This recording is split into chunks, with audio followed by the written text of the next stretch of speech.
I don't like fluffy pitches that work 5 years into the future or 5 years into the past. And so I want to talk about what's changing in our industry. I don't care what industry you're in, but we have experienced crazy amount of change politically, socioeconomically, environmentally, socially. So talk about that. I have a framework called the CPR pitching framework. I never came into PR with any agency experience. I literally picked up the phone and started cold calling the operator. And from getting phone slammed in my face 1,000 times, I started to pick up on patterns on when the journalist or the reporter would say, "Tell me more." There's certain concepts like mindset and authenticity that everybody talks about, but you don't just authenticity your way to being a big business person. You need actual tools and tactics and ways to get yourself there. As a PR coach, I realize that any good pitch needs these two ingredients. You're listening to the Real Business Connections Network. Real Business Connections Network. Powered by Balbert Marketing, LLC. Subscribe now and check us out at realbusinessconnections.com. Enjoy the show. So Gloria Chou, I'm irritated today because I've been pitched 20 times this week for this very podcast. I'm probably being generous. It's sometimes 5 to 10 times a day. And I think most of them suck. Am I just an asshole? No, you're actually not alone. I think if you surveyed podcast hosts, 99.9% of them will say they all suck.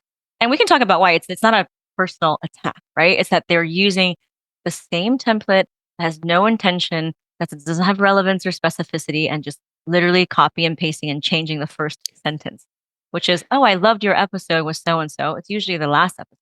Yeah. And then going straight into the pitch. And so all of you that are listening, like, this is what we get as podcast hosts.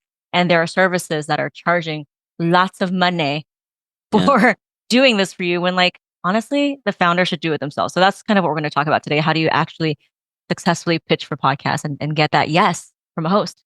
Founders should be doing it itself, possibly writing it themselves, getting yeses. I will walk through this template. You can tell me if it sucks or not. But what I did is I took 5 pitches, put it into ChatGPT, and this is the short version. Pretend they listened. I think it says mention that they listened. I just changed the word to pretend, but pretend they listened is what I get. Hey, I listened to your episode with blank, blank, blank. Reference your latest episode in broad, generic terms. Hype a perfect guest.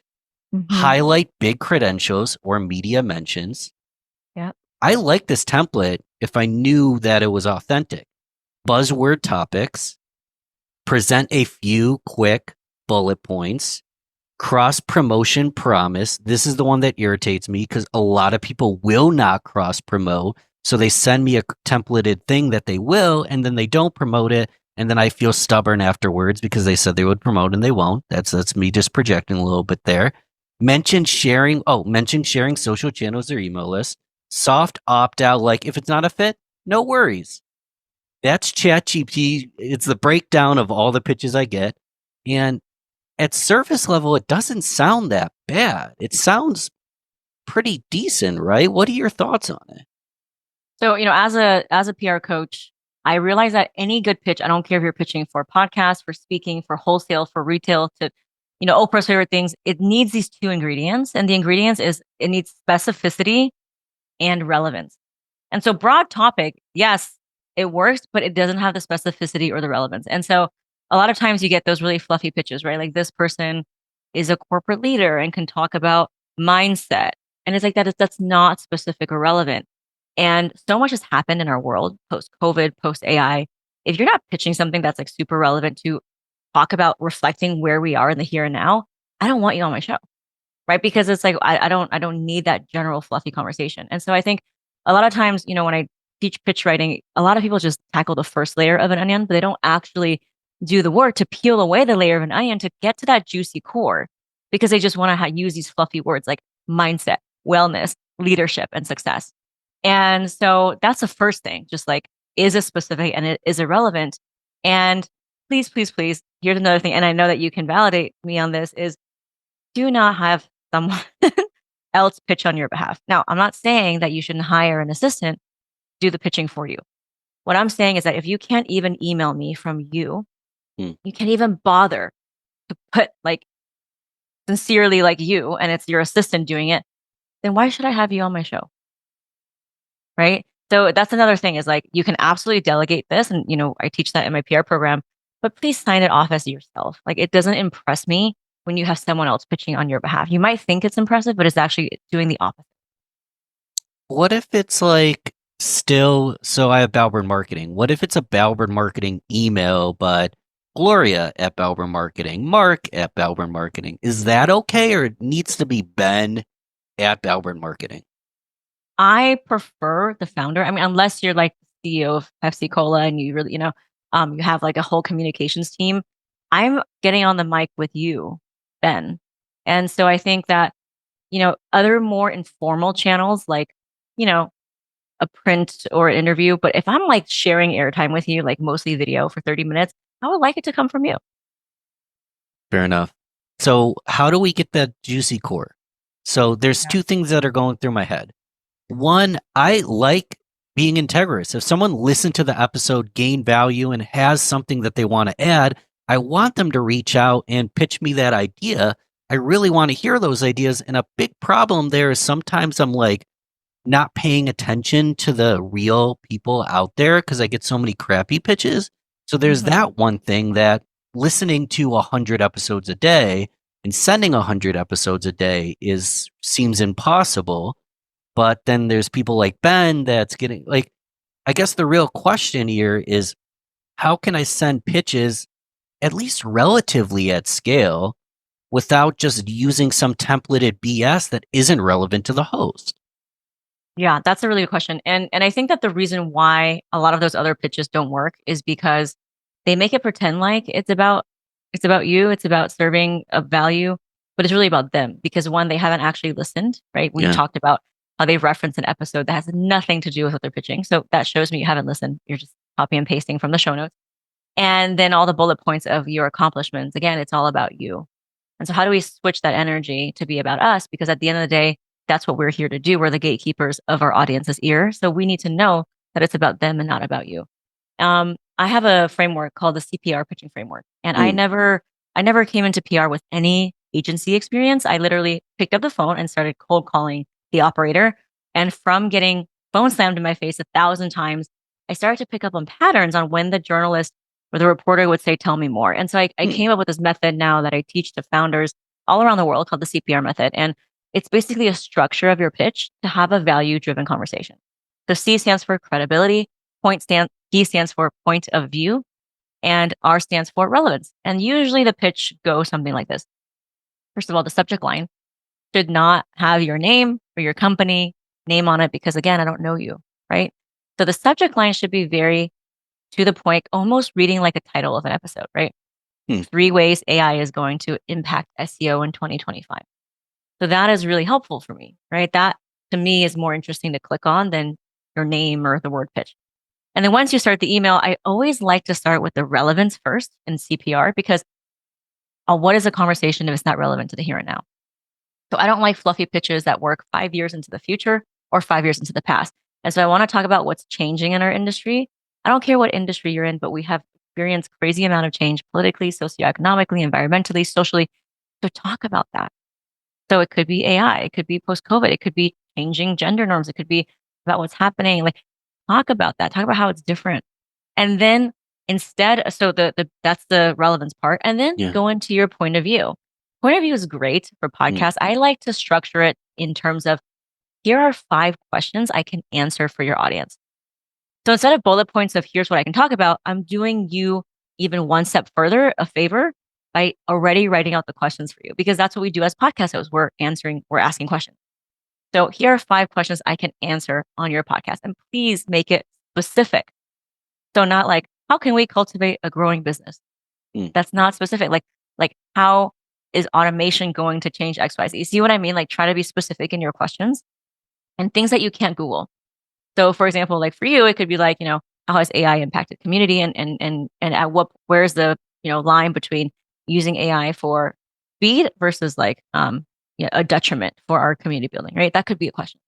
And then I like to end the pitch with credibility. Mhm. So again, this should not take up most of the pitch. A lot of people just do bullets and bullets and bullets and bullets of all the places. And it can just be 2 or 3 sentences. Like I am a small business PR coach and really important for me that the small business underdogs are heard. And so, I've talked about these PR hacks on over 150 different podcast episodes. And, so just like a couple of things about maybe if you've been on a podcast, if you have any professional associations or anything like that, and then just sign off, with how they can contact you. Bonus points if there's a point of connection. So we can say, hey, you've also been on my friend so-and-so's podcast, or my friend so-and-so has been on your podcast. That's probably way more powerful than you citing 3 quotes from the last podcast. Because there's that layer of, like personal connection. So those are all the brownie points of how you can get featured on a podcast. I don't know if I'm doing this right. I start with the brownie. I literally will message people. Yeah. I think that's the best. I'll literally say like, hey, Michelle, I listened to you on Gloria's podcast. She's a friend of mine as well. Keep up the great work. That's it. That's and great. Then I only pitch that in the front. If you have those brownie points, put it in the front. Yes. So let's say someone has no pulse, so they need CPR. They're struggling. Mm-hmm. How do they determine their zone of genius? Because anybody can look at Elon Musk and be like, oh, this is a hot topic. AI, this is a hot topic. How do they find and determine their zone of genius so when they show up, they can actually crush it rather than just trying to tailor to whatever they think the public wants? Yeah. So again, specificity, right? There's a lot of questions you can start to ask. For example, what are my customers feeling? How are things changing? Are there any seasonal trends? For example, like for what I do, which is helping founders get featured, a lot of them make products. So if it's Q4, Q3, I'm going to pitch about how to get into a Christmas gift guide, right? Versus like a Mother's Day gift guide. So think about the seasonality of your business. Is there a third-party data, that you can cite, like a research report? For example, if you're a fitness coach and there's a new finding that certain modalities are better than others, like cite that. I also love the contrarian point of view. So if someone's saying you should sleep 8 hours a night, but a new research says, well, that's actually bad for you, put that there. I'll give you an example. We had someone who was an introvert speaking coach, and she got featured over and over because she cited a third-party data that said that certain C-level positions are actually better suited for introverts, which is contrarian, right? So I love contrarian. I also love like data, like if you've polled your audience. So we had someone who did a survey of 300 business owners, and she compiled a state of online business report. You could cite something like that. And those are kind of all the ways you can start to formulate those questions and make your pitch very specific and nuanced so that it's not, working, like I said, 5 years into the future or 5 years into the past. I love that. Maybe I'm a contrarian, but I love the contrarian point of viewpoint. I'll get into this on a later episode. The data's not done, but I put out a LinkedIn poll today. Transparently, 3 of the answers are kind of fluffy in my opinion. The 4th is what Ben thinks is correct. 0% of people have voted for what Ben has found is correct. And I'm like, boom, that's a keynote. Everyone thinks this, but this is what actually works based on data of insiders doing it. Because I'm on a tangent here, but there's certain concepts like mindset and authenticity that everybody talks about, but you don't just authenticity your way to being a big business person. You need actual tools and tactics and ways to get yourself there. Yes, 100%. I agree with that. Yeah. So should we do this? I have pitches. I don't want to embarrass anybody. Woo. Let's pull up some pitches, Gloria. Do it. All right. So everyone's going to think I'm such a jerk. I'm not a jerk. People know I'm not a jerk, but transparently, I haven't read these pitches either. I get so many of them that I can't read them all. This says, hey, Ben, so Yanui was a recent guest. Yanui's exploration of financial mindsets in your latest episode was particularly revealing. ChatGPT. It's like some heavy work. If you notice how no one talks like that. Maybe I'm a layman, but if I can't read it out loud, now I'm a little on the spot, but if I can't read it out loud, it's probably too convoluted, right? Yeah. And who says particularly revealing? Like we don't talk like that in an actual podcast. Illustrating how reshaping our relationship with money can transform various life aspects. See, that's not entirely wrong as to what was in the episode, but this discussion reminded me of someone with parallel insights on another crucial transition. retirement. Do you want me to keep reading this? What are your thoughts on this pitch so far? It's just like it's not a way to authentically connect with me for 30 minutes because I feel like you either don't speak in colloquial English because no one wants to listen to a podcast episode of someone talking about particularly revealing, right? It's like when you're in the car, you're dropping your kids off from school, like you're not trying to listen to a discussion. So, the words are just not the way that I would speak to on my podcast. And so already I think the tone is a little off. Tone's a little off. And I just noticed this. We're blurring it out, but the email is .pr@gmail.com. And it's not related to the like best they're not pitching. It's not the founder. It's a random email .pr@gmail.com. So it doesn't even Right. look like a legit email. That's a Yeah. problem, right? Yeah, I mean I think that's less of a problem, but just like the way that it starts, I think if you're starting with I loved your episode on X, Y, and Z, it's already going in the trash. This is the same. Yep, they're doing it again. This person's insights on episode were incredibly thought-provoking. But this is also -pr.com. And it Because literally they're says, paying for people, they're basically paying for media relations strategists to send pitches that basically never get answered to. So here's another lesson for all the people. If you're thinking of hiring a company to do it for you, chances are they're not going to do as good of a job as you can do for yourself. by now this is even fun for me. So it says, "Hey Ben, I've been a fan of your podcast, Real Business." Do you think they're a fan? Well, yeah. So here's another quick tip. If you really are going to say that, I want you to screenshot your 5-star review and put it in the email for me. Okay, let's Because at least you're doing Let's something. talk about that. So explain. So you leave a 5-star review, you take a screenshot, and then you send that in the email? Yeah, because 99.9% of people will not actually do that. But you're actually doing something for me. Like you're actually doing something that benefits my show, which is giving it a rating. So that's actually another bonus tip I actually learned from my friend Ellen Yin is like screenshot the 5-star review and actually put that like, love your podcast. I actually just went ahead and left a 5-star rating or review. Here's a screenshot. That captures my attention more than you talking about any of the other episodes ever will. So let's talk about a good pitch. Let's either use you or you can choose a client example and feel free to ask me a question or two if it makes it more helpful for you. But how would you pitch me? So you'd have a screenshot of the 5-star review. And what would you say? Well, I would talk about relevance. So it's like people are always complaining in my community about how now with AI and people being oversold to, being authentic is harder than ever. Right. So that sets the stage for why this pitch matters right now and not 5 years into the future or 5 years into the present, into the past. Like what is happening now, right? And then I'll talk about, as your audience is struggling with something, trying to do something, like talk about your audience instead of me. So as your audience looks for a way to build online business, as your audience tries to scale and grow, right? As your audience is made up of online business owners, these are the questions they might be asking, or these are the tools that can help them get to X, Y, and Z. Here are the 5 questions I can answer on your podcast since you have not covered it recently, but it's top of mind. Another pro tip is like, if you can say that you haven't talked about it, but it's something that should be talked about, tell me that, right? But if I just had someone, let's say I just had someone, talk about SEO and you're pitching SEO, probably not going to have you on anytime soon.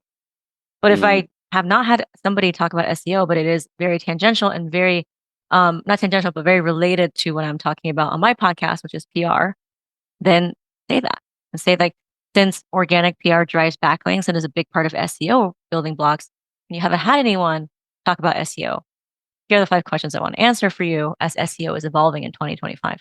That's a great pitch. It's specific, it's relevant. It tells me that you've done your research and you're not just using flattery to get my attention. A lot of people think SEO is dead. How to use podcasting as the SEO strategy where you basically print backlinks without even knowing what they are. Yes, and it's the best. It's really the best. And Google actually, with AI and ChatGPT, anyone can write a blog, 60 blogs a day. So they're actually, prioritizing these podcast links and media features more than anything as a sign of good reputation. If anyone's listening to this and they want to pitch me, possibly if it's good enough, the best pitch in my inbox the moment this drops, the best pitch gets to be on the show. Because another thing for this, and I'm going to talk about this for 2 more seconds because I have too much Ben, but we do Ask Me Anythings in my community, Grow Getters Only, and we'll replace, they were private and exclusive, and we'll replace some of them on the podcast. So all someone would have to do is say, hey, I listened to one of your Ask Me Anythings. Is there any way that I can sit in and be a guest? Like, I love what you're doing here. I also, and then insert the pitch. All they would need to do is see that I do Ask Me Anythings with guests in a community, and then boom, the pitch has developed itself. So if anyone's hearing this, the best pitch gets on the podcast. We'll do that. So you mentioned you have a podcast as well. Talk a little bit about that. Yeah, Because you so my talk way podcast- more than just podcasting. You talk everything PR. Yeah. I really think that PR for the longest time has been very gatekept in a very traditional industry, and there's not a lot of transparency for the small business underdogs to get featured. And so my whole thing is like, well, how do we create access for visibility where maybe someone doesn't have the money to pay for a PR agency, and how can they do it on their own? Because here's the thing I've learned is that like journalists and podcast hosts wants to hear from the founder directly. So how do we just own that power? How do we take control of our story? I interview journalists who are actually writing, magazine features from Business Insider to Oprah's Favorite Things. And I ask them all the stuff that you cannot find on Google, like the nitty gritty of what should I put in the subject line, or what is the right way to follow up with you? Is it okay if I DM you? What kind of samples should I send? What about affiliate links? Like all the things. And I'm a New Yorker, so like I walk fast, I talk fast, so we get right into it. So if you're looking for visibility, if you're looking to get featured, small business PR, check it out. So you're downstate, New York City? Yeah, I'm in Brooklyn, right outside the city. Because I'm a New Yorker and I walk slow and talk slow, but I'm up That's near great. Canada, so it's a whole different why. world. You got the nice Canadian flair. Nice Canadian flair. Well, we're up. New York's pretty darn big. True. So we kind of moved quickly. How do they get? I want them to subscribe, whether or not they're a good fit. I want them subscribed and leaving 5 stars like right off the bat. So, where do we get it? Tell me again. Oh, it's just on Apple. You're talking about my podcast? Yeah, small business. So It's called Small Business PR. Small Business PR podcast. It's on Spotify, Apple, all the things. How else do we learn about all this fun PR stuff that most of us seem to do poorly? If you want to watch a free training, which tells exactly the structure and anatomy of a CPR pitch, I actually show you word for word a CPR pitch that got someone featured. You can go to gloriachoupr.com/masterclass. That's Gloria, CHOU, PR.com/masterclass. And if you DM me on Instagram, the word Ben, because we're on your show, I will give you a pitching freebie so you can get started. Nice. So DM Ben, you get a pitching freebie. You'll get the masterclass. This could open up a can of worms, but I'm curious. We talked about podcasting because I just was irritated by all the pitches I'm getting. But if someone hasn't gotten much PR yet, they haven't been on the news, they haven't been in many articles, they haven't been on podcasts, do you think podcasting is the right start? Or what advice would you give to any listener that's just trying to do PR better?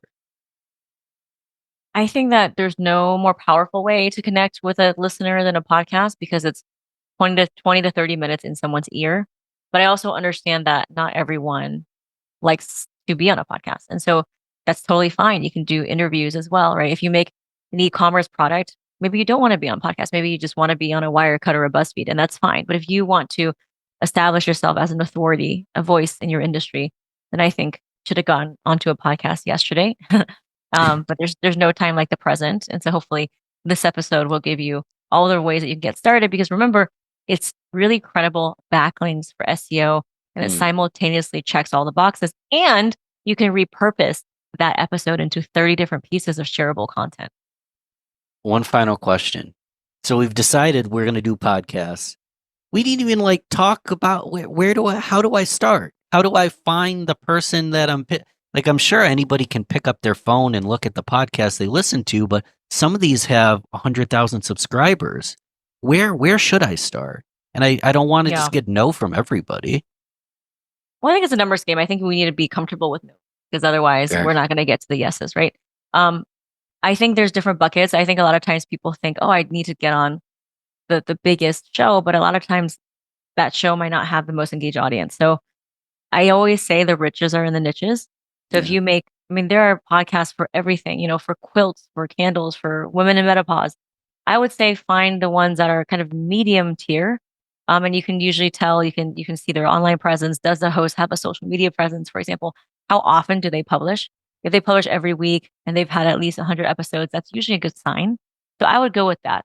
So not like the super, super huge ones, because a lot of them are now like kind of pay to play, or they tend to interview authors. But there's so many amazing loyal listeners to like the mid-tier ones. And so that is a gold mine of opportunity. So mid-tier podcasts, niche that you can actually Mhm. add value to.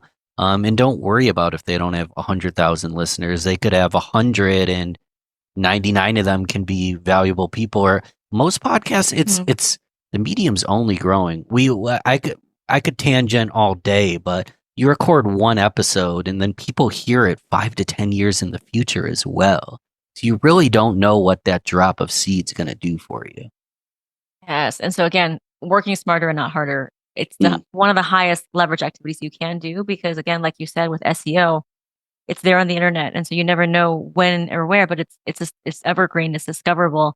You do an Instagram live with somebody, after 24 hours, it's not really discoverable. So Tell us one more time. So they want to message you, Ben. What's all the free stuff you're giving them? So I have a free PR training which shows you exactly how to pitch and the structure of the CPR pitch. Go to gloriachoupr.com/masterclass. That's gloriachoupr.com/masterclass. And DM me. I'm on Instagram at Gloria Chou PR, the word Ben. I'll give you another pitching freebie. Check your LinkedIn too, because a lot of listeners are there. So let's blow your LinkedIn Yes, up as well. LinkedIn as well. Well, Sure. thanks for coming on, Gloria. This was fun. Appreciate you. Thank you.